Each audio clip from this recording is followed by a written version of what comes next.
There we go. Bro, the future is now. Bro, Yes. AI brought to you by a gopher. Podcast brought to you by the world's greatest host, the host with the most, Johnny Currian. You know, my name is my fucking name. Get at me. It's another episode Always. of the Stay Tuned podcast. And we got some fucking illustrious guests with us here today. What's up, y'all? Sorry, I'm back for a little bit. What up, y'all? For a little bit. OG. Have a little conversation. A little shit talking. Yo, it's your boy, Nathaniel Cole Jackson, the Hokage of the Village Hidden Elise, the Commander of Scout Regiment, King of the Pirates, Commissioner of CCG, Principal of the Hero Academy, Captain Commander of the GOAT, Tier 13, Leader of the Haitian Unit, General Reverend Army, Kakashi Hatake, Jiraiya Sensei, Vince Smoke Sanji, Odin, Sama, Black Picasso. Talking again. These are my favorite people. That is a lot of hats that you wear. It is a lot of hats. Every hat is very heavy. Negroes, I have questions for you guys. As members of the Indian and very black community, I have noticed a difference in culture that I didn't know was a thing until recently between pretty much the rest of America and white people. So I have a question for you two that's going to lead to a bigger point that I'm kind of trying to get at. So when you're growing up and you're a teenager and you're starting your sexual adventures and you're starting to date and starting to, figure out what kissing is and move on to the next steps, it's common to use a metaphor for baseball to describe how far you get with a girl. Are you following me? Like you get to first base, second base, third base. I want to ask you guys, what are the bases? Okay, where I grew up in Vegas, we ran it as the following. Yeah. It was first base was just kissing or making out. Okay. Second base was getting head. God giving damn. head, I guess. Okay. Oh, whoa. Hold on. Oh, yeah. Vegas is different. The third base is smashing, like having sex. Okay. And then the fourth base was getting married. Like a home run was like you're married. Whoa. Vegas skill is different than both skills I've heard. I never heard Vegas marriage got a on that big one. marriage economy as well. That's also true. Damn, Vegas is a fucking crazy place. That's also true. But that's wild. DJ, what's your basis? First base was like French kissing. Like it had to be tongue. Okay. I think second base was like like heavy petting, like under the shirt, over the bra type shit. But like I guess it depends. You could be fingering a girl or some shit. That could be second base. But third base was always head. And home. Yeah, home was fucking. Okay. So me and DJ are on the same page. I always have first bases kissing, second bases touching genitals, titties, pussy, hand jobs, all that. Third was head, home was fucking. I didn't know. Second base has so much range for y'all. Yeah, but your scalp just completely goes from kissing to Very simple. Like it's no Very simple. Hands ain't doing shit. Clear delineation of what base you're on. It ain't easy to hit a home run, folks. It's a lot harder for Vegas niggas because home runs is marriage. Oh yeah. I asked that because apparently white people have had a completely different scale of bases this entire time. And when I was told this, it reminded me, it's like, oh yeah, I heard that before, like as a teenager. So for white people, apparently first base is kissing. Okay. Second base is touching titties, fingering, all of that. And it includes head. Third base is sex. And home base is anal. Why? And anal is where you want to end up in the life of a white person. I've heard and that got me thinking, why the fuck is anal such a huge thing in the white community, but not in others? What is it about? I know people do anal all over the place, but it's a goal for white people, and I haven't noticed that anybody other than that has really like wanted anal like that. I personally could not give a fuck about girls' butthole. I thought it was just like the Catholic girls that liked that. Bingo. But like, I guess that's like the home run. I don't even know now. Like, I don't know. That's crazy. It really is like the conservative Catholic girl type of situation. I don't know what it is, but they make this weird separation between like, I will only religiously give up like my vagina once I get married, but then will be going crazy with their booty hole because they like, God doesn't care if it's my butthole. And like, I don't know. I met quite a few beautiful women from New Jersey that told me about this, and I ended up just being less attracted to them. Once you start doing a mental loophole show, so you just live your truth. Yeah. It was the combination of being like, okay, if I got with this chick, like as somebody who was born in New York, like I got with a chick from New Jersey, no offense. And then secondly, was my first experience is playing in the poop pipe of a woman I just met at a rooftop bar. Yeah, that's a little crazy. But a little moments ago. And then I don't know why, man. Jersey Shore scarred me. Whenever I think about that, I'm like, bruh. You can smell it on them. Flamethrowing people, but yeah. You can smell it on them. It's, You know what I it's like the mean? entire Jersey Shore smells like a frat room basement floor. You know what's crazy? The type of demographic that we talking to were like all the white people who got to Aeropastel late. Like I feel like in 2014 there was only 2 demographics of people that were wearing Aeropastel that I knew. Absolutely, like in the trenches, like the most like hood about it, disciplined people that I ever knew that it was dedicated to the trenches, and then like Jersey Shore folk. The Jersey Shore, the people who just put down Ed Hardy. Literally dead ass. Man, Ed Hardy, holy shit. Yeah, all of Or them. Affliction. Ed Hardy or Affliction. That's Oh, God. disgusting. But Johnny, you brought up the point of Catholic girls and them trying to dodge vaginal sex with the promise of anal sex. But where this throws a monkey wrench in it is anal is home plate and third base is vaginal sex. If that was the truth, then I would think that they would be switched and you would hit anal first at third base, but then the goal is to get married and finally have vaginal sex. But there's a whole group of white people who are like actively sexually active vaginally, but anal is still the holy grail. Why is the booty hole so coveted when vagina is right there? I don't know. I think it's just the taboo effect of it, of like we're not supposed to be doing this. Yeah. But either way, I don't know. I just feel like they're gonna be disappointed. Nate, I'm gonna be completely honest with you. You're gonna drive yourself crazy trying to figure out the mind of that demographic. I 100% will. But it's so interesting to me. I figured out a long time ago. I got other stuff to do. I got other demographics to worry about. Like, I can't figure these people out. These people are like extremely forward to me. Like I don't know. Like I feel like you could go and say, be like, why do these crazy ass white people think the way they do? Like you can even do the same thing with like institutional racism, right? It doesn't make sense. Like in every facet and in every example and use case, like being racist doesn't make sense. In any implementation or form, long term, sustainably, it's a net negative on productivity. We ain't gonna get nowhere. I might as well just go do some other shit because it ain't my responsibility to figure these people out, bro. I just gotta go do my own thing. Shit. Even with that, I can see racism doesn't make sense in an objective view, but at least I can look back in white history and see their roadmap of how racism happened. This is more nonsensical, the butt stuff. I can't find it. I'm looking for the road. I'm looking for it to make sense. It's not gonna make sense to me because God ain't make your butt to give a fuck like that. I don't mean to sound homophobic, nothing. If you a guy, do what you gotta do. If you like guys, I mean they don't got that option. But how did this jump happen? I just want the roadmap. You know what I mean? There's a roadmap to racism. I wonder if it's a similar thing, but like multiple degrees lower from the whole Diddy situation, or not Diddy, but people like Diddy, where just the whole common stereotype of someone being so famous and getting so much pussy that they're tired that so they need some fucking freaky shit to get into. I think there's even something deeper at play. I mean, it's also probably also just like cross-generational shit. Like older people are also gonna get with younger people, so the younger people are gonna be doing more shit. Like the shit that older people are like, this is, I've experienced this a lot. When they be with a younger person, that younger person will be like, oh, this is new to me. So they're starting off that shit. And then the young person spreads it around the younger community. Yeah, pretty much. Yeah, I feel like that's probably how it happened. It's just crazy. I just thought about that. Connect the dots.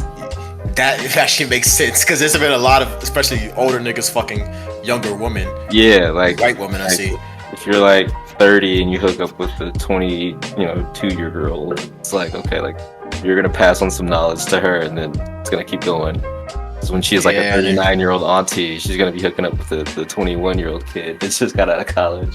Dude, you didn't wait to then. The fucking 40-year-old fucks the 22-year-old, and the 22-year-old goes around the ULV campus and is like, no, you ain't doing the shit like I like it no more. You gotta put it in that poopy hole, and then that becomes a thing on campus.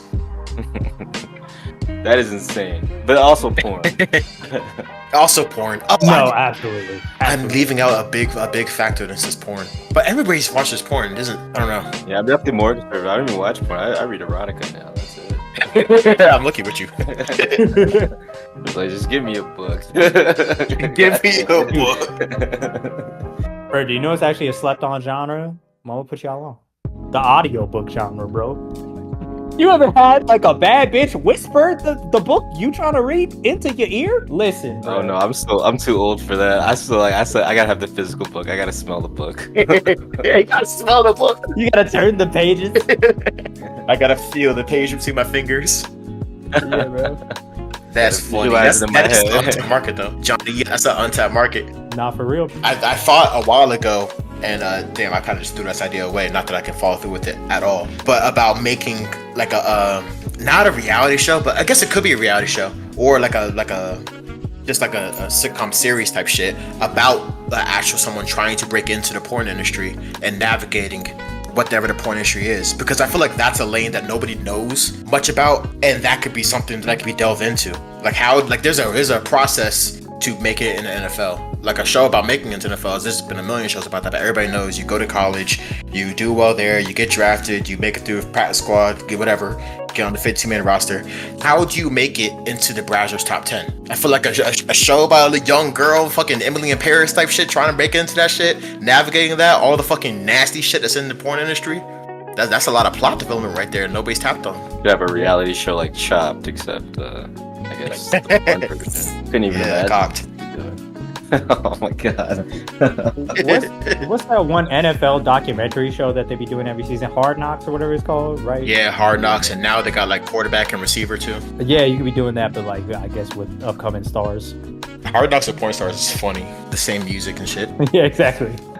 Someone coached them? How's that go? There definitely is a coach. I bet it's like Angela White, if I had to guess. She's really putting a lot of bitches on. She be putting bitches on, bro. Real pimping. I respect game. I know a pimp when I see one. There's a lot you could do to cameos. There's a lot you could do with that. You can go into like the actual hierarchy in porn. Like, you know, like you said, Angela White, she's like the OG. Do other starring porn stars look at her like fucking like the godmother? John Morant coming into the league looking at LeBron? Yeah, word. No, they could be though. I bet it is actually, because strip clubs be like that for sure. Like anybody who works at a strip club like will tell you that. Get the fuck off the pole. Miss B Nasty just walked in. Miss B Nasty, she's still around? Yeah, I don't even know. That's back when Twitter was actually real. Yeah, I was like, as soon as I got off Twitter, I was like, I've never heard of her again. Speaking of which, faded into the ether. Let's get into that. The descent of Twitter, the slow decay and dying of Twitter, bro. This shit sucks, but I'm almost ready to get off of it myself. This shit has become a worse version of Reddit. Like Elon has tanked this. I can't believe it. He was doing such a good job all the way up until 2020 or 2021 or whatever, when he just started doing a fuck ton of ketamine. I feel like ever since then, bro. What broke him? Yeah, I don't know. Something must have broken. I feel like there's been such a sharp turn in just everything involving Elon. If I were to look back in hindsight, it might be when he actually started talking more and actually went on Joe Rogan for the first time, and that became like a big thing. And it's like, oh, people want to hear me talk. And that ruined everything, and he found himself, I don't know, he thought himself as like a fucking leader of a certain community that just put shit memes on Reddit and shit, and tried to pander to them when there's a million fucking people out there that he's just, I don't know, annoying, I guess. And he bought Twitter and turned it into the worst fucking part of Reddit, like you said before, which is like the part that embraced him. Oh yeah, absolutely. There's a lot of really random stuff that he's done between now and then that has slowly led to that decay. First one would just definitely be hiding the likes. Wait, that's a thing on Twitter? I'm like... Yeah, he's done a bunch of fucking weird stuff, bro. He's like hidden the likes now. The bot thing I think the bot thing was the beginning of the end. Bot thing's crazy. He complained about bots for the longest time. That was like his biggest justification for buying Twitter to begin with. And then once he bought it, I feel like it got flooded with bots. And like pretty much he was like, okay, I'm going to actually allow bots to be on here now. But the condition is you have to pretty much be a paid version of the account. As long as you create a paid account, you can be a bot, essentially. Where it's like before, I think the policy was like, yeah, his money, bro. Oh yeah, bro, because he got high as fuck on ketamine and sold like $40 billion worth of fucking Tesla stock to even afford to buy Twitter, and he overpaid at the peak of COVID. Crazy. And then dropped the value of it crazy. Yeah, exactly. But like you said, the bots thing, he made this thing where bots are allowed, but you have to get the paid verified version. But then also he made it so the algorithm pushes the paid verified versions or accounts way more than anybody else. So now everybody's timeline is guaranteed to be only bots. Damn, this sounds like hell. It's fucking so bad. I was banned off Twitter probably like a year and a half ago, and that was before Elon, probably maybe even longer, but whatever, before Elon bought it, and it was still popping. And then I got back on maybe like 6 months ago, and it's such a completely different app. It's terrible now. I only get on really to search shit, but when I just look at my timeline, it's just nothing but bots saying the same shit and ads, and it's ass. It's so terrible. I feel like no corporations fully understand the Twitter audience and how they are at their core trolls. Elon made it so, okay, you can pay whatever $2.99 a month or how much it costs, you can get a verified check. So niggas immediately did what Twitter niggas did, and they bought the check and then immediately changed their name to Barack Obama and put the default picture as Barack Obama. Now you can't tell that's not Barack Obama because he has a verified check. And it did it for all celebrities and shit, so now it's immediately a mess. Now you combine the bots with AI, where it's like not even a human writing it. It's just like one human who's telling an AI, like, this is pretty much, I want you to write 50,000 statements that has this exact prompt that I told you to write. And then I'll spin up like 50,000 bot accounts, and then I could just put it on any post. Then they also have AI that's like, okay, read through this post, detect the text that's in this post. And if it's regarding a topic where I know I can make an inflammatory statement or pretty much a statement to generate attention so I can either sell an ad or I guess get attention, pretty much just trigger it, notify me, and then, you know, copy and paste this prompt in for every single instance of that. It's pretty nefarious. Like, there's a lot of ways of gaming it now. It's nasty. And it's insane because Elon, high as fuck on ketamine, is like, I have to buy it to protect free speech. And now, like, this app is the exact antithesis of free speech because A, you can't even in the comments section see comments left by regular human beings that did not pay. The concept of free speech is that it's free, and you have to pay to be in the comments section. So that means it's not free speech anymore. Damn, I used to love them comments. Like, it's free to speak, but it's not free for people to be able to hear you. Yeah. I used to love when people talk like important topics and niggas would be clowning, like having jokes in the comments. That's gone now. Yeah, that's I left Twitter It's because gone. people stopped joking all the time. Like people was like being serious about shit. And I was like, oh, okay, it's time for me to go. Yeah, it's not the Like, place it's for time that. for me to grow up like you rest of you niggas. Like, What a way to force someone to grow the fuck up. I can't be mad at that though. and some of them be like layups too. Like, All right, I guess I'll pay attention yeah, to my but job. yeah, I'd be like, damn, I guess I might as well just go to work. Make fun of them niggas. Might as well go to work. Twitter's dead. Low key, what I think is the biggest negative byproduct of Twitter dying that people haven't really spoken about is now that Twitter is pretty much dead in a dumpster. Zuck has a monopoly on social media right now. Oh, yeah. Oh yeah, you got that shit. You got that shit. Everything's all Instagram, and for older people, Facebook. Always every day working on banning TikTok. YouTube is Google, but who the fuck? That's a kind of a different thing. Yeah. But as far as discourse is concerned, that's a monopoly right there now. I never thought it would happen, but that nigga did it. He He won. did do it. The biggest loser did it. He won. He won by used to be- default because everybody else took themselves out. All the ops self. Yeah, we used to be Yeah. talking shit about Facebook on Twitter. Yeah, we used to talk shit about Facebook, and then like I don't know, he got it. He won. Yeah, bro. I remember being on Vine, being like, "Yo, Facebook's next to go. We got Snapchat, we got fucking Vine, we have fucking Yik Yak, like all this other shit." I was like, "I'll never use Facebook." And then, you know, the genius move was buying Instagram because that was his lifeline. Like, if he didn't have Instagram, he wouldn't have shit. Like, No, yeah, that was it. No, yeah. yes. It's Instagram, but also what he did with it. But specifically for all the apps you just said, this nigga Zuck is like fucking Kirby or some shit. yeah. Like all these apps pop up and they have their own unique features and shit like that, and it grabs everybody's attention for a few months, and we're like, yo, this is the next new thing. But then next thing you know, you go on Instagram, it's like, oh, they let you post 7-second videos on Instagram now yeah, the too? same thing. And everybody's already on there. Slowly Vine dies, and then Snapchat becomes a huge thing. It's like, oh, wait, hold up. There's stories on Instagram too? Yeah. Slowly Snapchat dies. TikTok's popping. Oh shit, Reels. What the fuck is this? I'm already following everybody? Cool, done. Notes are on now. It's just like a kind of a mini form of Twitter. They tried the thread shit. Threads kind of died. But notes are something that's popping. But Zuck pretty much he bought Instagram, which was just a picture app when he bought it. And literally every single move to update Instagram was only, what's the biggest thing popping right now? He's stealing. Word. Yo, Jesse Eisenberg. And it worked every time. Jesse Eisenberg got some money. Jesse Eisenberg. I know that nigga's like, yo, I got some money coming in too. when that Dog, even the nigga's origins, he stole that shit too. I feel like there was no anti-competitive laws for the internet back in that day. So man just got to like clean up completely, and now those laws exist, so like nobody will ever be able to do it again. Oh, I forgot to mention the next thing is that he's stealing actually now, or trying to steal with what's going on now on Instagram. Actually he's doing it on Facebook too. It's Facebook's kind of the biggest thing for this, but Zuck killed eBay too. Oh yeah, with the market. The selling from person to person market, Facebook Marketplace killed eBay. Not that eBay wasn't already dying, but that's all Facebook now. And you see it a little bit on Instagram. But this nigga is devious. Yeah, people be selling some bullshit on the marketplace. Too. Oh, yeah. I just feel like I was like, oh man, it's ghetto over here too. Like It you really leave is. the timeline, like you're like, okay, it's ghetto on the timeline. You look at the marketplace, you're like, it's ghetto here too. Like, Yeah, it's very Craigslist. Yeah. Oh shit. Also, I think Facebook has a dating thing too. If niggas trying to steal Tinder or Bumble or Hinge or whatever the fuck. yeah, that's disgusting. Facebook dating. Oh, sounds- with Facebook data, that's that's sounds gonna like be it nasty. sounds like bottom of the barrel. Like It's people nasty. started telling me about It's like nasty. plenty of fish. I was like, oh yeah, you in the trenches. Oh yeah, you Oh, scraping. Yeah, bro. That boy's scraping the bottom of that Like, barrel. Low key. I think Zuck thought that he was going to be stealing Tinder when he started the little Facebook dating thing, but really all he's doing is stealing Ashley Madison. Because all you're going to see on there is 45-year-old niggas trying to cheat on their wives. Oh yeah.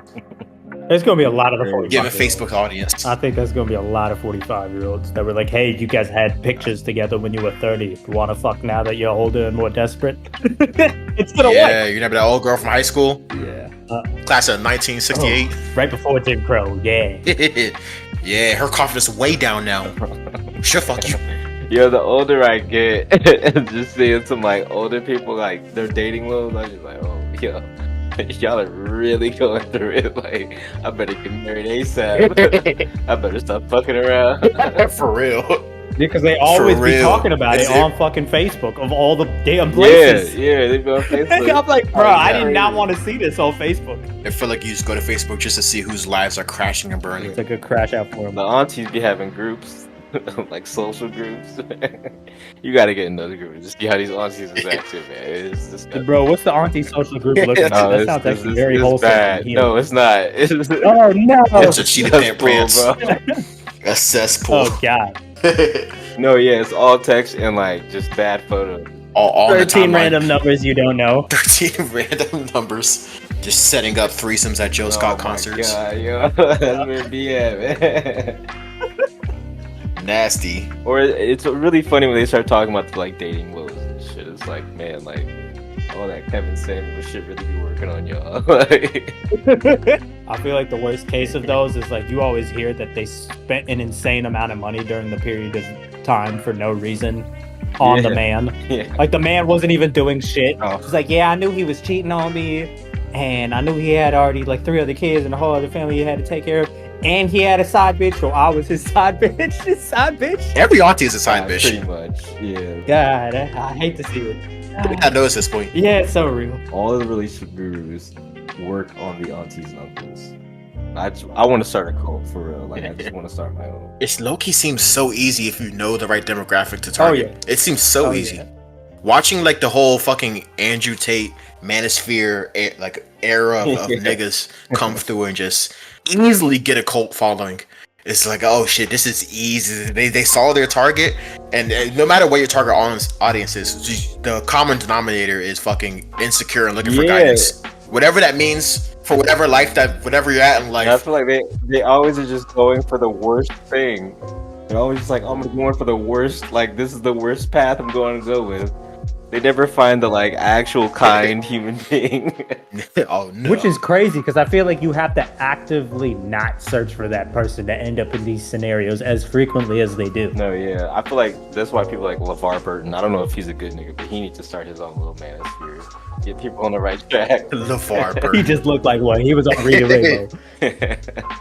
There's always gonna be a certain group of people who's attracted to toxicity packaged as the right way to Yeah. go. And you know it's crazy not to dwell on all this because now I really know what you're talking about now, DJ. That we've gotten into the details of this. Why they always be listening to R. Kelly too? Oh wait, They always relax. be listening to R. Kelly. He's That forgot is their some cult. jam. That is That is their their cult, That's bro. 100% their cult. R. Kelly did it. That's R. Kelly exactly did exactly what what we're it talking about. That's where it Facts. started. They right in front of his jail protest. It was like, The whole time. ma'am, he was obviously guilty of. He recorded it. He's obviously guilty of all this. Why are you fighting? He's not fighting.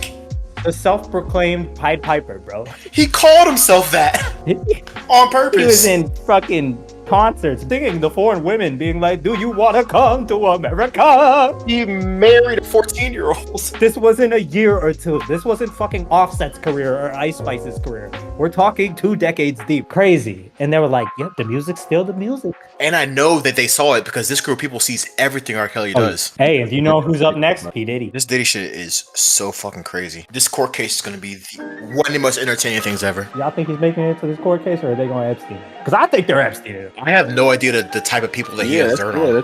The Epstein thing, I have an idea. I knew presidents were out there, all types of actual like people with political influence was out there where like they can pretty easily touch him when he's in maximum security prison. I don't know if that's the same thing with Diddy. From what I know, I don't know anything, but from what I'm guessing, who Diddy mostly had dirt on was like record executives, actual artists, athletes, people in the public sphere. But I don't know about people with power. I don't know if Hillary Clinton was at his crib. Y'all don't remember Vote or Die? Y'all don't remember Vote or Die? Listen, he got some politicians in there, bro. And that's what, in my belief, is what's going to get him got. Hillary Clinton was there in a pantsuit. Oh, God. Yeah, that's the way. I forgot about that way. I would be disgusted. I'm not gonna lie. If I was at a Diddy party and Hillary Clinton was there, I'd be like, all right, like I don't care what shit they get. She brought the baby oil. Like, this is crazy. I really wanted to see the court case just to see what information comes out. What's happening in this mansion where you need 1,000 industrial-sized bottles of baby oil and 737, that's an exact number, dildos that were seized by I don't the know police. about the dildos, but honestly, the baby oil thing, I was thinking they were just having slip and slides in there and shit. No, it's so much. Slipper size is funny. How dedicated you gotta be slips and slides for 1,000 industrial sized I feel like he bottles was of planning baby a big function soon. yeah. It probably was. Like I feel like the baby oil is just like a coincidence. Like it's not a part of the freaky shit. Like, Yeah. He just be doing that. It's like a byproduct of the freaky shit, if you think about it. And bro, cocaine is one hell of a drug. Let me tell you that, bro. One thing I can say, Puff was high out of his mind during this whole experience. And I'm talking about the past 20 years. Puff got caught in a situation a lot of people should never get themselves caught in, which is doing multiple shady things at the same time simultaneously. It's difficult being 2 criminals at the same time. Let me put it to you like that. the fact that he was doing it at his house too is crazy. That nigga is 19 different criminals. Oh, he's a lot more. You see the court documents from the producer that was suing him for sexually assaulting him and having and running him through all these different crimes he did? No, it's insane. I know what he actually did. I just wonder if the court knows what I also know. Y'all really have to read this. It's a lot. But to what you're saying about the drugs, you don't know how right you actually are with that. Because the producer who Diddy took under his wing and tried. First of all, he tried multiple times to try to get the producer to fuck Cuba Gooding Jr. Yep. But he was talking about this shit he saw and the shit that he made him do, and he said Diddy has probably about like 15 different servants around the house, as butlers, maids, cooks, assistants, and he made every single person who worked in his house wear a big ass fanny pack full of drugs, full of random ass pills, hard heroin, a whole bunch of other shit, specifically to get the Diddy whenever he saw him. Oh. So whenever he sees a servant, there's 15 servants around the house, they have to give him some form of drug. Bruh, I'm gonna even take this a step further and go into continued hearsay. But my hearsay has been right. Y'all go back and listen to that recording 2016 when I was talking about the whole Puff May situation. Y'all asked earlier, why was he getting 1,000 pounds worth of baby oil? What if the drugs could have been topically applied? Ugh. What if you could have methamphetamine, some type of upper that was topically applied? Oh, like the CBD oil, like body That's butters and still shit. so much. Yeah. Oh yeah. Oh my god. Actually, that might be a real thing. We gotta see what comes out of this baby oil thing because they seized it for a reason. And I'll say this. One person was trying to tell us about this way before, like in the 2000s, even before casting and all that. And her name was Kim Porter. What happened to her, bro? I hope they talk. Anyway. I don't know what happened to Kim Okay. Anyway. Yeah, I don't know. I feel like all the like celebrity conspiracy. I feel like they just get wilder and wilder, and I feel like there's probably more wild than we like actually could like. Yeah, when the truth comes out, it's always actually more wild than the theories, which is crazy. Because you go back to 2020, and like half of what has come out in real life at this point was the craziest shit you ever heard of. Yeah. Like we were even battling with the Harvey Weinstein stuff, and we were like, no way. There's this movie producer who's just raping young actresses that are trying to get into the industry, which now we look back at it in retrospect is the most cliche Hollywood thing ever. And it is nothing. Yeah, it's absolutely nothing compared to Epstein. It's nothing compared to it's so crazy how our bar for what's crazy has changed in just like 4 years. Yeah. It's changed so drastically. Like now, even the Epstein thing is kind of like, all right, nigga, old news.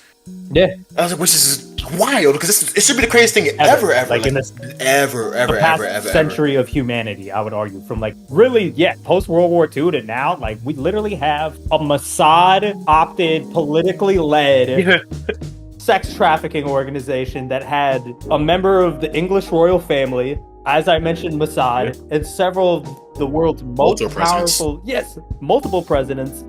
And like AIPAC, like one of the most powerful political action committees in the United States' history, that also happens. It's crazy. There's just so many tethers. Insane, and nobody's pulling on any of them bitches. And 2 people got caught, and they were like, "All right, we're done."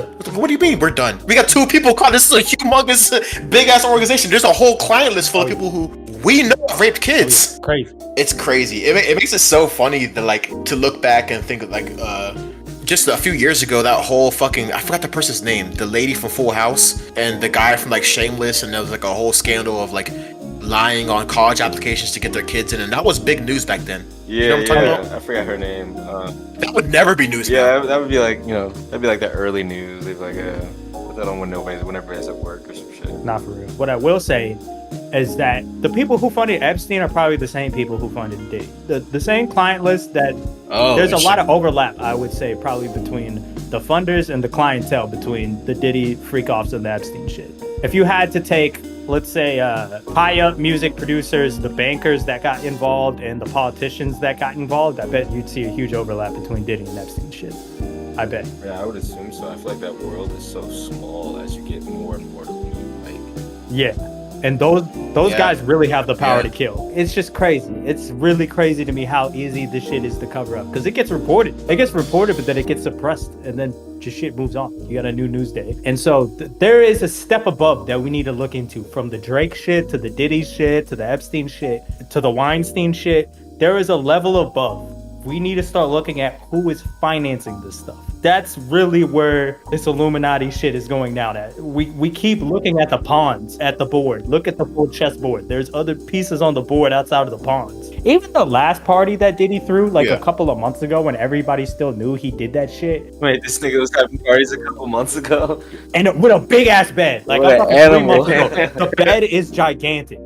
The bed is insanely large, bro. I saw a picture of I believe it's NLE Chop, but Nate, you're gonna have to quote me on this because I'll be mixing them up with NBA Youngboy. I don't know the difference. Yeah. But I think it is NLE Chop. Bro, he came out gay literally the next week right after showing up in that party. You know what I mean? Yeah, he really is turning people out. Oh, we're talking about the big ass bed in the yard? Yes. Oh, I'm looking at it right now. Which has no business being there. 50-foot bed in the yard. Look at that yard. Why is that bed? That's crazy. Bro, this was a month ago. Everybody's shoes on there. What the fuck is wrong with this nigga? What is wrong with this That's nigga? what I'm saying, bro. And see, you just found out about it because I told you, because they suppressed this shit. Do you see what I'm saying? If you got certain connections, you could be fucking doing crazy shit in 4K. R. Kelly, Diddy. We even starting to see some of this with Drake, unfortunately. The news will get reported. See, this is the tricky thing that I've noticed what the media does now. If you got people paid off in there, there's always this narrative that they can dismiss you as crazy to be like, oh no, technically we reported it. Technically, if you look it up online, it got reported, right? But when you look back at that day,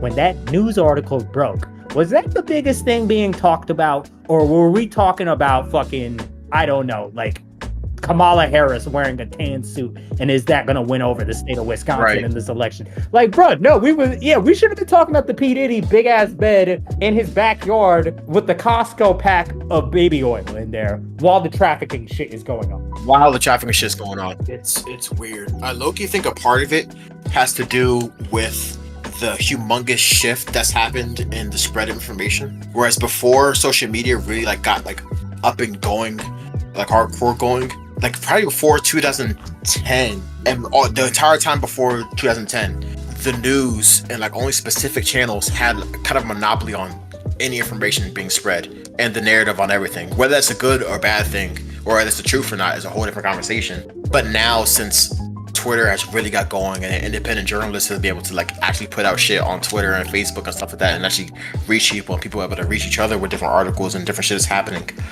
we're exposed to so much more than we were in such a short amount of time. Like I feel like I feel like the public wasn't really ready for that. Yeah, we all need to know less about each other. Facts. The problem is, like, because citing your sources have never become more convenient than ever, people just don't do it. You know, back in the day when you actually had to say something smart, you had to really prove it. You had to bring newspapers, articles, like college theses, like all these first cited sources. Literally think of journalism, for example, right? Like 15 years ago, it used to be a lot harder to get all of these first cited sources, but the work that went through that created a process where you were just getting more quality truth telling on average. The experience that came with going through that strenuous process and the amount of work that you would have to go through just to simply publish, there would be more proven barriers. Now, like, anybody can write a tweet and it can be equally valued. Like, going back to the Twitter thing, like, you can have AI write up a bot that writes a tweet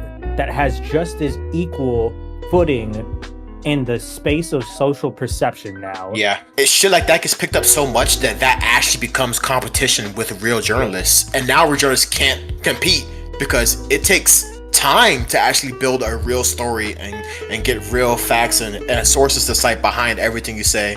And in the meantime, this bot made 9 different stories that's popping on Twitter. Yeah. So now that incentivizes all these companies to do less fucking quality work just so they can pump stories out so they can keep up with these shit posters who are kind of just making news because anything can start popping and gain traction, especially when you have bots behind it. Yeah, it's really difficult to like just prove that you're right about something these days. Anybody can find something on the internet that actually says the opposite of whatever you believe, no matter what you believe. Yep, or what you believe. And that is just a bunch of nonsense at that point. Like, we just pretty much just have endless stream of consciousness chaos. So there needs to be a better way to like organize the internet, I think, just in general right now.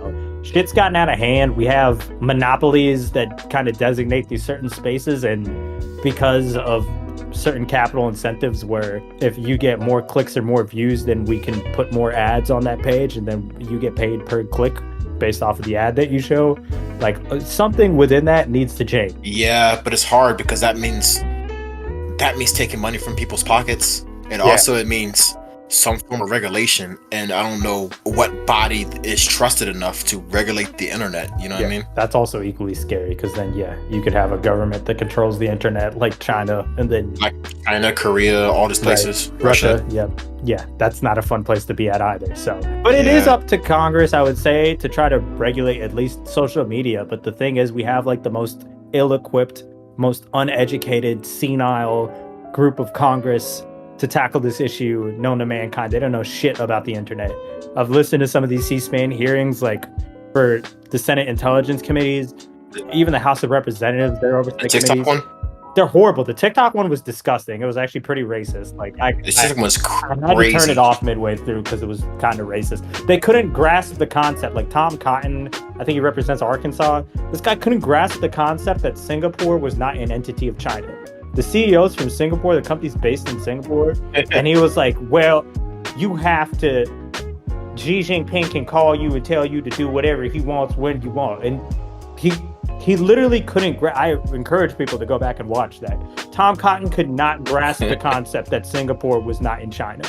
Like, bro never looked at a globe, a map, and been that's like, insane. That's not in that country. Yeah, I also don't think a lot of senators and congressmen understand the concept that what you see on your algorithm for any social media platform is stuff that you've either clicked on, looked at, or interacted with in the past. That's algorithmically true for every single one of these. If you're seeing a lot of stuff that you feel like is either toxic, in some part of your subconsciousness, you're liking it enough to continuing to interact with it. So it's like, it's very difficult for a lot of tech CEOs, whenever they have to get interviewed by the Senate or really anybody in this space, sometimes to comment about what you're specifically seeing, because you get to control what you see and not see. They can only make the buttons and the visual messages and all of that stuff like easier to let you notify what you have available. What I encourage people in politics who actually have to tackle these policy issues should work on should be what functions or features exist to allow users to do that stuff, right? If there isn't a button, let's go back to Twitter, for example, right? The exact opposite of this is Elon hiding the likes, right? Because he started fucking losing likes like a bitch and was like, now I'm gonna hide likes. Even now, recently, he's going to change something where you pretty much cannot block somebody anymore. Like anybody who you've blocked can still see your tweets and stuff like that, because he found out a lot of people blocked him because his tweets were getting very spammy. Good. And the idea that that type of stuff can happen should be what's regulated. Like it should be up to the user to have the freedom to kind of control what they see and not see. Those tools and levers that should exist that allows you to configure your privacy definitely is like a US citizen issue, and I think there's a policy space for that. It just has to be rooted in privacy. Like, hey, a certain amount of features should exist that allow users to be able to enable their security from a national security standpoint and privacy from freedom of expression, as well as like other reasons. And then of course, like infrastructure wise, like where does this technology exist? If you go back to TikTok, I do still believe that TikTok is a national security issue, because most of the data servers, like where they're storing the videos are at, and where they're storing user information at, is based in China servers. Like that's the one national security thing that makes sense. Like, okay, talk about that, but then don't spend most of your time when you're talking to the TikTok CEO about like what's important. Don't spend your time talking about what you're seeing on your algorithm that you like or don't like. Like, focus on the infrastructure problem. Like, how do we offload the data that is quite literally not in either your company's hands or any of the US users' hands, but rather a data server that is owned by the Chinese government? Like, can you offload that data to at least Singapore or one of our other US allies? Like, that might be, because there's several factors. I work in tech, so I get why, maybe from a geolocation and like an energy standpoint, because energy in China is absurdly cheap because they've kicked our ass in solar. So they still, you know, they have other forms of energy too. They're also really ahead on nuclear. So their ability to provide energy for things like data centers, which are very energy heavy, it makes a lot of financial sense. In a globalist time, I'll say it like this. 10 years ago, before we had any, you know, trade wars and all this other shit, like everybody probably would have had a data center in China because of how cheap it would have been to run it if you had to have customers that were in Asia or the Middle East, because it's easier. If you think about it, data gets transferred in bits, which is like kind of like a form of energy. So it's quicker to send energy from China to, let's say you're a user in Japan, right? It's quicker to send that information from China to Japan than it is from the United States to Japan. So what a lot of companies would do, what TikTok's doing in this instance, right? They're taking the information that's getting sent to them through their app and they're just offloading it there, because most of the engineering work that they have to do is in Singapore. So they have it in a nearby data center that's very cheap and cost efficient, and then they try to do an exchange that way. But TikTok's also very tricky because one of their biggest funders were the CCP to begin with, and their first app was known as Douyin, which is very famous in China. It's the most popular app.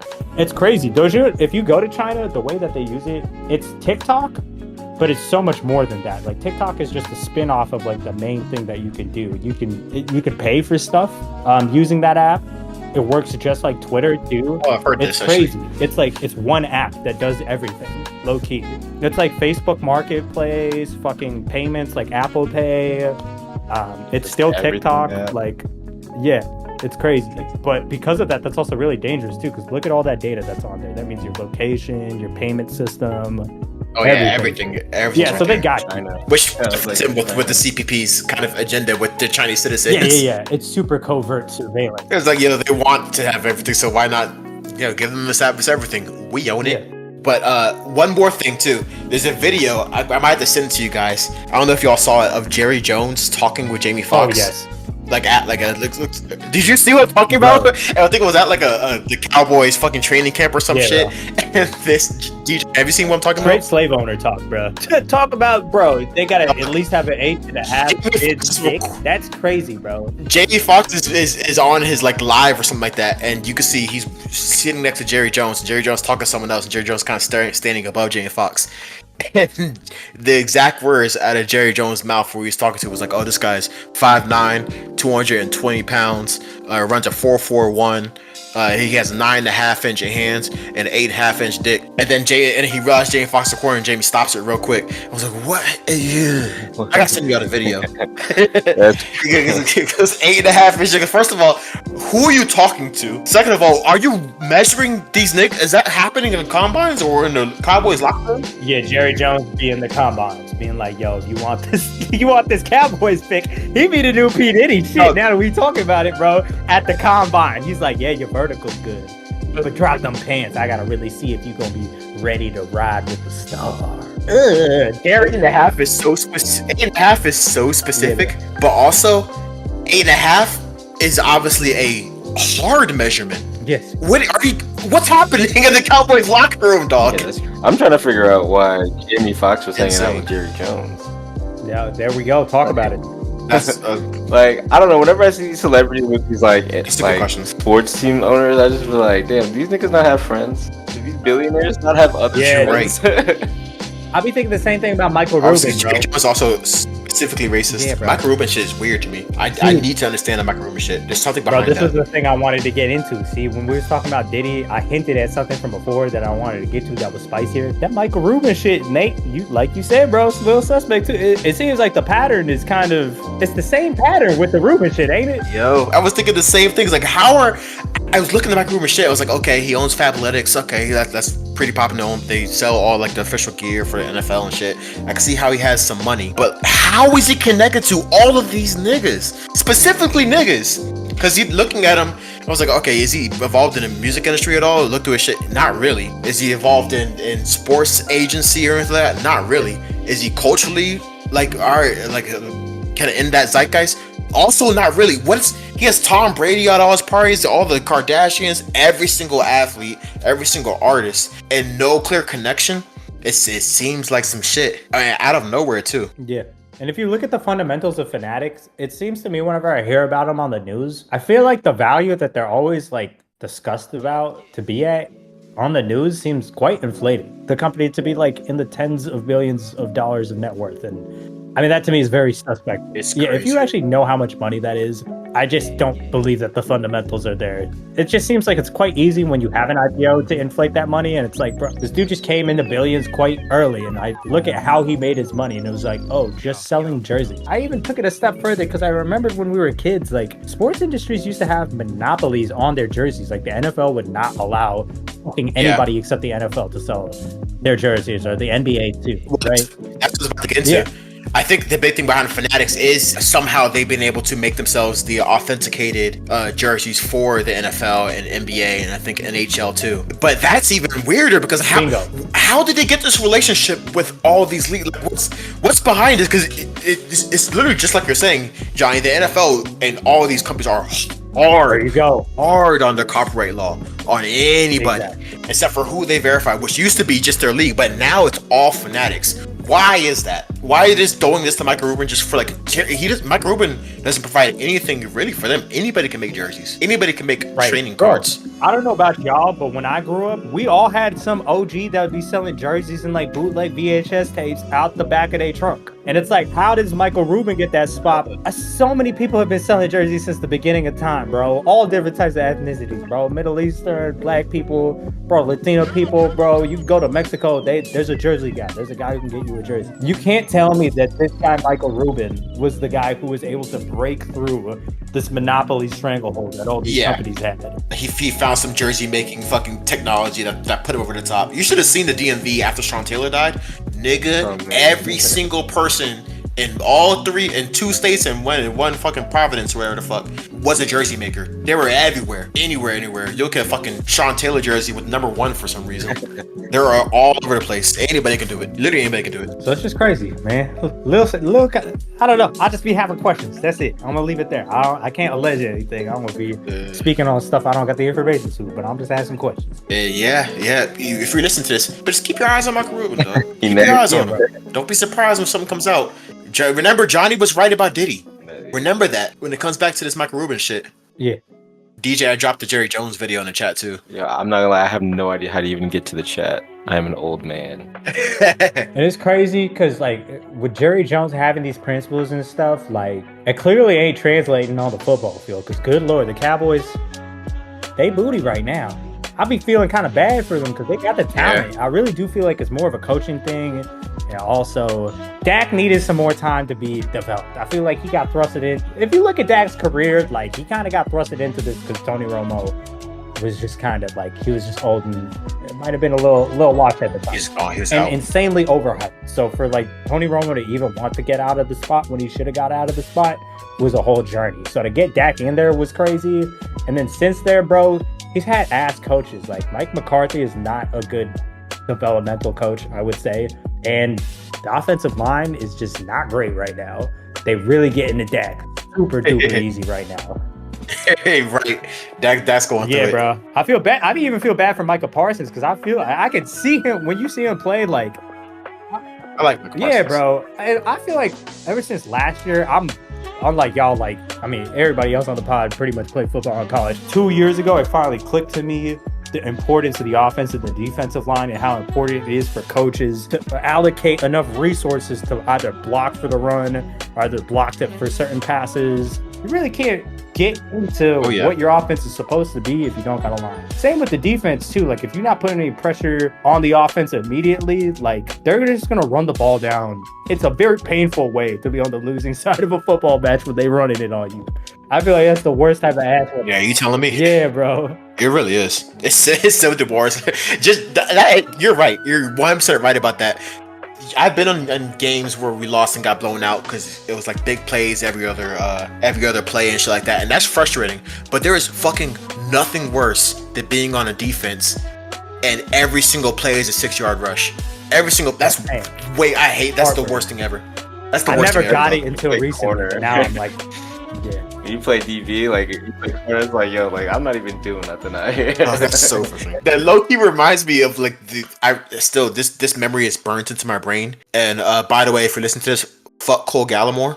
You guys don't know who that is, but that's the person who made me quit baseball. Baseball used to be my main sport, and I used to play center field, and I used to be a hitter, and that was my shit. But we had a pitcher named Cole Gallimore, and his dad was the coach. So no matter what was happening, Cole Gallimore was not leaving that motherfucking mound. And I still remember it was fucking 93 degrees. I'm out there in center field, and Cole Gallimore threw 27. I counted them 27 balls in a row. And I'm just sitting in the outfield like, yo, I'm not even in this game. We're getting blown out, and it's hot, and I'm not doing shit. I quit this sport, and that has to be what it's like to be a fucking corner and just getting the ball ran down your throat. HB dive every play, 6 yards. Yeah, it's rough. I would quit. I would quit. It sucks. And you're in pads, and it sucks, and you can't chill because they might throw out a pass play, and then when you're on a corner, you're on the island a lot of times. So if you chill for one play, it's like, oh fuck, 60 yards on me. Chill, that's when they pass. It's like, damn. Now all of a sudden you on Sports at your top 10, getting fucking torched tough, man. Damn, I was ready for the 27 plays when the linebackers are getting ran through. But they don't show that. Yeah, and it's always like a touchdown too. I'm like, nigga, like y'all could have just kept rushing for these touchdowns. Yeah. Like, what was this fucking highlight? Why you leave me here? Like, you talk to the coach. That shit was working. Go back to that. Go back to that shit that was working for you, nigga. Fuck us, shell too, bro. Send everybody. Like, I need help. For real. This is crazy. But hey, man, Nate, and I guess DJ too now by proxy, y'all gotta be feeling good about this Cowboys downfall, especially with the Commanders coming up. Bro, I saw Jaden Daniels earlier this week. Fuck the Cowboys. Bro, he might be nice. Bro, Monday when they played the Bengals. Oh, yeah. I was talking to my dad about this earlier. It might be like my second favorite day as a Redskins fan or a Commanders fan, whatever you fucking want to call it. It was fucking the best. Everything's working. I love the having a new owner is fucking everything. I know you can relate. Johnny, I think you're a Knicks fan, aren't you? Oh yes, I am. Oh, so you can relate to this. Having an owner who doesn't give a fuck about building a franchise is so frustrating, especially because we've had Snyder for so fucking long. But the second we switched, it was like, all right, we're cleaning houses. New coach, new offensive coordinator, new quarterback, new running back, new linebacker, new fucking everything. And just seeing freshness in our franchise is the best thing ever. It really is. And it's competent. I love Jaden Daniels. I love Austin Eckler. I love Zach Ertz. I love Bobby Wagner. I love fucking Cliff Kingsbury, the offensive coordinator. Dan Quinn, thank you, everybody. Even if we fucking, I'm just thankful for change, dog. It's great. Johnny, you'll feel this when the fucking Dolan gets forced to sell if that ever happens. Yeah, your situation's everything. Like, I think we're even seeing it now with Justin Fields, like when he was on the Bears versus what he's like now with the Steelers. I think it makes a huge difference, the situation you're in. Yep. Even fucking, I mean, that's the theme of this season I've noticed right now, at least early on. Because even look at that fucking Sam Darnold on the Vikings, right? It's like the Jets didn't use him like that. Like the Panthers didn't use him like that. And it's like all of a sudden you get a really competent OC that actually allows you to be your best self, like the way he was playing in college when he was at USC. And it's like, okay, you can get good things out of this. Now, of course, we're like not even at week 5. So there's a lot of like fraudulent behavior happening right now that I've learned about the season. The first 5 weeks are nothing like the end of the season ever. It's really like what happens after December that determines what you're going to be as a football team. In my opinion, I know the least out of everybody. Especially all these teams have a lot of new quarterbacks and new stuff. That all these defenses have to figure out these new teams they're playing pretty much. Yeah, exactly. So you're gonna get a lot of shit seep through the cracks to the first half of the season. But what you're saying right now really makes you stop and think about all the past, especially quarterbacks who we just labeled as busts. Because it's I feel like a lot of it's not the quarterback's fault, because who gets the first pick every year? Bad franchises. And these quarterbacks are forced into situations that franchises are just not built to have the best quarterback in college football, and then they quickly wash out, like it looks like Bryce Young might be doing, and then we call that quarterback a bust and a failure of a draft pick. But really, they're just put in a bad situation from the jump, from game 1. Yeah, I totally agree. And then like Tom Brady had an interview recently where he was talking about this, and he was like, you combine that with quarterbacks not being able to sit for a couple of years, and then kind of also with NIL and all this stuff getting redshirted even earlier, there's less time to actually develop a quarterback, to get them to understand the system, to have them actually go through the experiences of moving up the ranks and getting those reps in, learning the playbook, being able to actually digest stuff in real time, so that once they are able to get in that position, they really know what they're doing, even when the offensive line breaks down, or even when a guy's not in their position, what the backup option can be. There's so much mental work that has to go into being that quarterback, that it's not just about going out there and being able to show off that you have amazing arm talent. It's also being able to digest what your offensive playbook is, and then being able to match that up with what the defense is showing you play by play within like a couple of seconds, and being able to get the ball out quickly and efficiently. Yeah, if that. It's lucky most of it. Or your on the field stats, how fast you are, how far you can throw the ball, how accurate you are. It's important, but nowhere near as important as what you just said. In the NFL. That's really game changing. I mean, I'm out the loop, but I feel like I'm always privy to like what's going on in DC and Baltimore. And I feel like the Ravens, I don't know, at some point there needs to be a conversation about like all the quarterbacks that are not named Mahomes. Like, they do well, they can win MVPs, but they're not winning the games they need to win, and it's kind of like it's getting worse. I feel like it's Mahomes is there's about like 8 quarterbacks who are talent wise elite, the elite of elite quarterbacks, but are never gonna reach the Super Bowl success, specifically because of the person named Patrick Mahomes.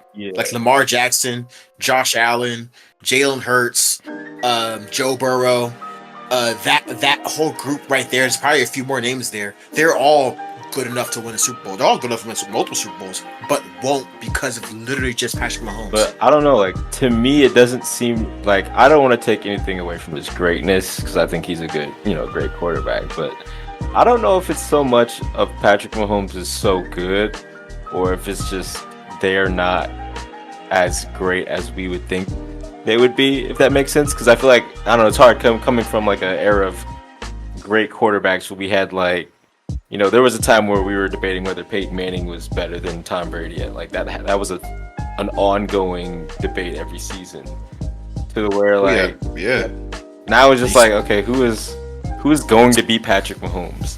I wonder if it's like these other quarterbacks, they're great, they're good, but I wonder if they're just not going to be those Hall of Fame quarterbacks. Like, I wonder if it's kind of a drought, if that makes sense. A drought that like we just have Patrick Mahomes.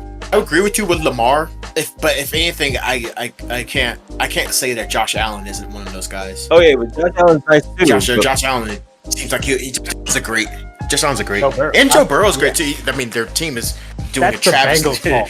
having a Yeah. tragic opening, but that's the Bengals' fault. It's really But Joe Burrow is very good. Joe Burrow as a quarterback is good. Yeah, so I feel like it's a mix of two things, DJs. There's some instances, right, like Joe Burrow, where it's like good player, bad system, like bad team situation. Like Cincinnati has horrible fucking facilities. It's a nightmare to fucking recruit. Cheap ass fucking owner. They might even lose Jamar Chase, like, which is insane. Because that's the only thing they have, really, is like Burrow to Jamar. Like, maybe to T. Higgins too, but like that's it. Like pretty much it. I don't know anything else about the Bengals, low key. So that's one half of the AFC, and then I feel like the other half of the AFC is just really like situations that have existed that keep stumbling. Like that's like the Bills, the Ravens, for example, right? And I feel like they're two culprits of that other half of the AFC where it's like, we know what you are, we know what you're good at, we know what you can do, we know what we have celebrated you for in the past. Will you get past what we know you to be? And that's where I feel like the other half of the AFC is. I feel that way about the Browns, the Bills, the Ravens, right? Like there's even the Dolphins too, right? Like even if Tua gets healthy and gets back to its peak form, we kind of already know what the Dolphins are. Like I can't see the Dolphins being anything more than what they were last season, like at their peak, right? Amazing offensive team. Which sucks. They have so much talent. Yeah, and they actually have an improved secondary this year too, the Chiefs. And the one thing I will say about the Chiefs is they've been there enough times now that they have this experience where if shit hits the fan at one aspect of the game, let's say like, I don't know, like the D-line is horrible or there's an injury that happens to the offensive line, so they're getting to Patrick Mahomes a lot. They've played in enough of these scenarios where they know how to win if one part of the ship goes down. I look at that's the biggest thing. Yeah, that is the biggest thing to winning a championship, any sport, right? So like the rest of the AFC doesn't have that and they do. So every year that the Chiefs win, that's just going to get compounded. But the NFC, I mean, that's a lot more. That's exactly what the Ravens failed at too. Yeah, exactly, right? The Ravens hit this. The Ravens fail at that moment a lot. Yeah, and the Bills. It's the same thing, which is kind of funny. And the Bills. But I guess I wonder, like, I don't know, let's say like 10 years from now, because Patrick Mahomes out at 28. So I guess in 10 years, if he's retiring 38, and let's say he gets, you know, 5 more rings, like just has 8. Are we gonna look back at this era and be like, man, like Patrick Mahomes was just so dominant, nobody could possibly get past? Or we're gonna look at him and be like, damn, like nobody could beat Patrick Mahomes at all. Like, and it wasn't like he was just so untouchable. It was more like everyone just found ways to lose. I see what you're saying. Because back to the Brady thing, we do look back at the Brady era, and Brady obviously dominated 7 rings and shit. But we do look back and it was like Brady versus Eli was a big thing. Brady versus Peyton was a thing. Brady versus Breeze and all these other quarterbacks who were also great, but Brady was just so great he beat them. I don't, especially if none of these people were in rings. Because most of these people don't even have, most quarterbacks don't have any rings, and as long as Patrick's coming in the league, they might not ever get rings. If that's true, I don't know. You gotta look back and really look at Josh Allen, Lamar Jackson, like they're that nigga. We are now because we're in the middle of it, and Patrick's in the middle of his run. But you're right. We might not look back and just be like, it might be the Jordan thing, because we don't look back at the Jordan era and we know names from then, but we don't look. It was like, yo, there's so many dominating people back in the Jordan era. It was Jordan and the rest of the league. Yeah, pretty much. Yeah. But LeBron era, we look back and LeBron, same thing. We look at LeBron era and like LeBron Warriors was the most wingness and shit. But you know, we had Durant, we had Steph Curry, you had all the San Antonio. Yeah, you had the Spurs, you had all these other people. But you don't do this. Look at the Jordan era the same way at all. This might be that for Patrick Mahomes. It's the ultimate old head, young head inverse argument, right? The young heads always be roasting the old heads about Jordan, and now us, because we're true historians, we've been knowing how intense the game was played and the level of competition back in the day. We're gonna say the same shit back to them about Mahomes. Dog, if my kid tells me that Mahomes is playing football against mailmen and trashmen, I'm gonna slap him. Like, what? Go ahead and say that to Lamar Jackson's face. Man, he gonna cry. Another thing people are gonna look back at for like this whole era of NFL is outside of even like playing wise. If you take playing wise aside and just look how everybody managed their career, like money-wise and career longevity-wise, Kirk Cousins may go down as the best of all time at managing his career. Oh yeah. In terms of getting the bag, for sure, no doubt. Getting the bad and prolonging his career, because like look at it. I was looking now. He's 37 years old. He's pushing 40, and he's still like a starting quarterback, franchise quarterback for so many different franchises. His career's still going strong. And he's in a great situation to continue being a franchise quarterback. I mean, if he plays well, the system's there for the Falcons for him to do well. And he's gotten insane bags everywhere he's gotten. I don't know who his agent is or career manager or anything, but fucking they need to negotiate my contract with my fucking employer. Man, for real, because it's crazy. His career management is the Didn't best. he get like franchise tag like 3 times in a row? Yeah, it was like they have to pay you like the top 5, and he was like playing like a top 10, so it was like not worth like a huge contract, but like because we need you, we just gonna give you this contract. It was like better than you. Yeah. Like he was ill for that. And then he signed like a fat short-term deal with the Vikings too. Every contract with the Vikings he signed has been insane, bro.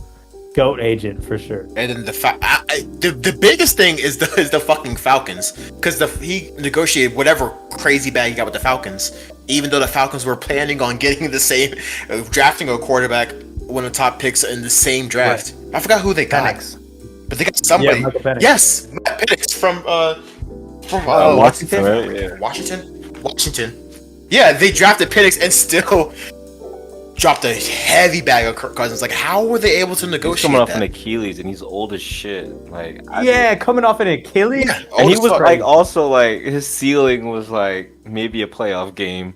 I was like, nigga. Yeah, exactly. He's never won with any teams. He's good. He's a solid quarterback. He's not bad. I like Kirk Cousins. Yeah, that's for what he's getting. He has to be passionate about Holmes, dog. He has to be taking every team to the ship, and he's taking 0 teams to the ship. I feel like he's not even Phillip Rivers. Yeah, for real, honestly.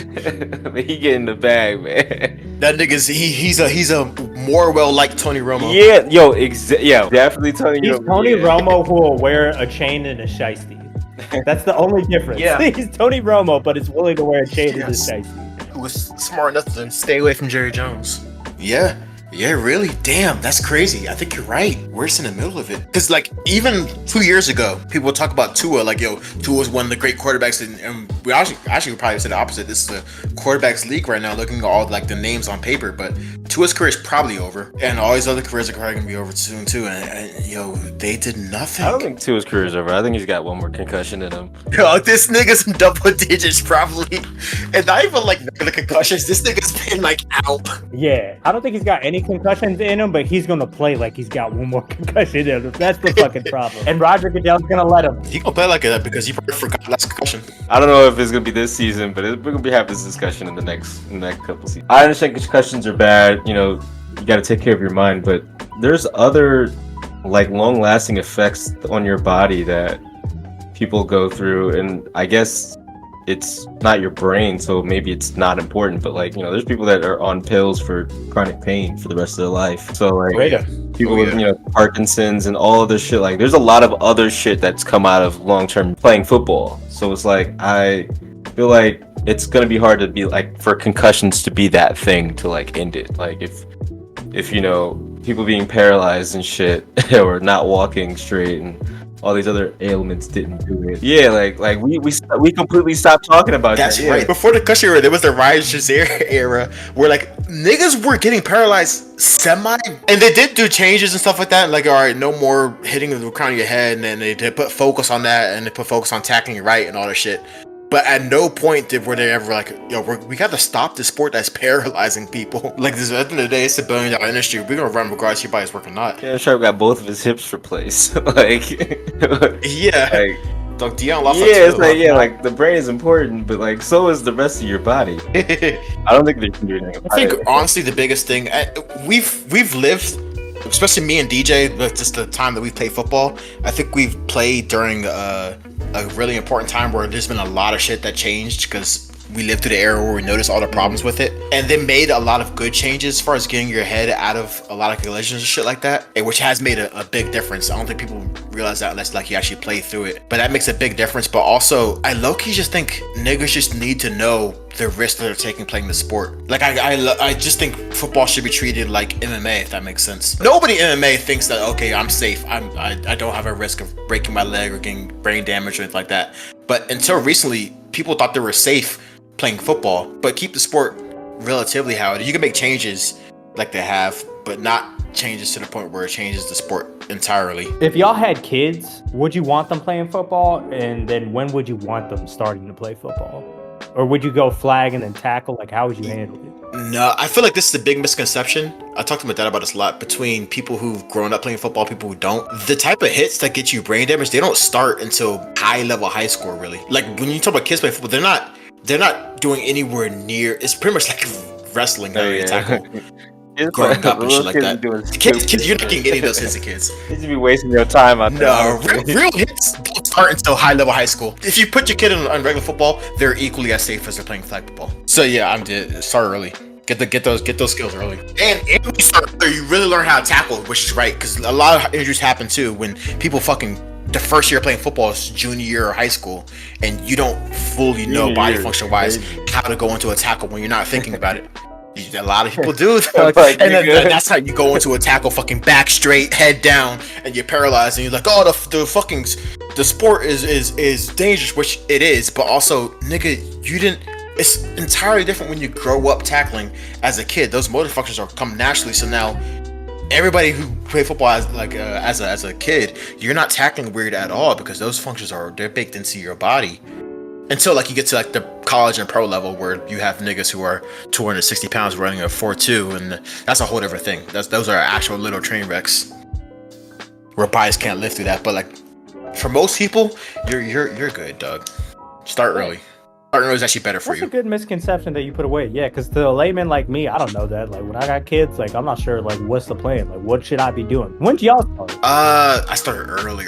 Probably around first grade. Probably around there. Oh shit, I started in high school. Yeah, I wonder what the average is. See, I feel like I started early. So I feel like the earlier you start, the more you understand the right way to keep yourself safe. Oh yeah, we was well out. Yeah, that makes sense. I could see that. I wouldn't have thought of that originally, Where, but like, it does make sense. I feel like it's a good way to promote the sport, low-key. Yeah, the early years where you don't know how to tackle, do that when it's not dangerous. When you get to high school, people start to have grown man bodies and shit like that, and you don't want to learn how to actually form tackle with a nigga who's been doing it since they were fucking 6, and now they're 210 running a 4.5. I'm still in the play, like starting to play football as a junior. I just feel like it's so late in the game, like It's so late. You know, it's like trying to try out for the high school basketball team as a junior. Like, yo, I haven't dribbled before. Like, nigga, the skill gap is like you're never gonna make it, nigga.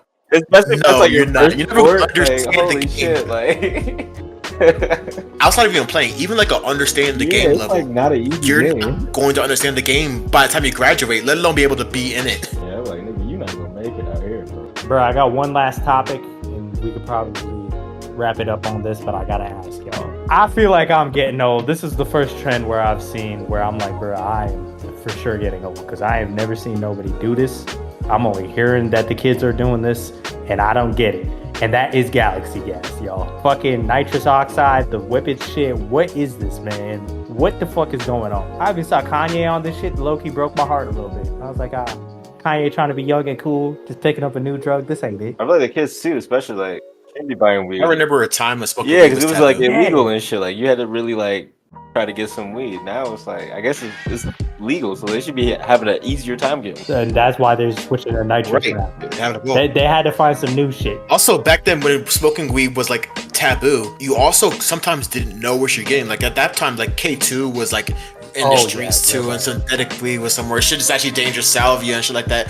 And like it was more just smoking weed. But now, like DJ said, it's legal. It's easy to get, and also it's easy to know that like this is definitely just weed that's safe for me. So it should be the easiest time in the world to get high. But we're having fucking sky high numbers of like drug deaths and shit like that, and so many niggas are ODing off fentanyl and killing their brain cells with whatever the fuck galaxy gas is, and mixing ecstasy with so many different things to make fucking Molly and Tesla pills or whatever the fucking new thing is. And dog, I just don't understand what's wrong with just smoking. You can smoke as much weed as you want. My main point, dog, is I don't understand what's going on with these kids these days and why weed is not good enough for them. Because it seems like they're searching for anything else, for any new way to get as fucked up as possible. Like, it's almost like how every generation looks at the shit their parents do, and I was like, yo, I'm not touching that shit. But typically that means, like, for when it comes to drug use, that means like, yo, I'm just not staying away from that whole subject. Like how our generation typically doesn't smoke anywhere near as much cigarettes as the last generation. Actually, I guess I'm about to go against my whole point, because our generation is addicted to nicotine packs. Oh, the fucking Zine stuff? Yeah, that's gotten out of control. Oh yeah, our generation is addicted to Zins, but will never smoke cigarettes. But still, the jump from just the weed that we smoked and the fucking ecstasy, fentanyl, fucking galaxy gas destroying my brain shit that all these kids are like just like searching for. It makes no fucking sense, because it's killing them, literally, very literally. Anyways, we out. Oh shit. Oh shit. Peace. We love you.